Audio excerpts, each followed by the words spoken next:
April মাসে নির্বাচনের কথা বলা মানে ভোটকে পিছিয়ে নেয়ার ছলচাতুরি, এমন মন্তব্য করেছেন বিএনপির কেন্দ্রীয় নির্বাহী কমিটির সদস্য হাফিজ ইব্রাহিম। মঙ্গলবার বিকেলে ভোলার বোরহানউদ্দিন উপজেলার বড়মানিকা কাশেমিয়া দাখিল মাদ্রাসায় এক অনুষ্ঠানে তিনি এ মন্তব্য করেন। তিনি বলেন, এপ্রিল মাস হলো ঝড় বৃষ্টির মাস, এই সময়ে কোনো ভোট হয় না। কাজেই এটা বলা যায় ভোটকে আরও পিছিয়ে নেয়ার জন্য নির্বাচনের এই সময় দেয়া হয়েছে। এই সময় তিনি ডিসেম্বরের মধ্যে নির্বাচন দেওয়ার দাবি জানান।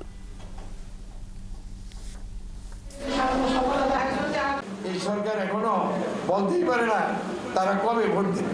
বলে যে জুনের মধ্যে হবে, এখন বলে এপ্রিলে হবে। এপ্রিল মাস হলো ঝড় ঝঞ্ঝার মাস, এই সময় কিন্তু ভোট হয় না। কাজে এইটাও একটা আমরা মনে করি একটা ছলচাতুরি, ভোটটাকে আরো পিছিয়ে নিয়ে যাওয়ার জন্য।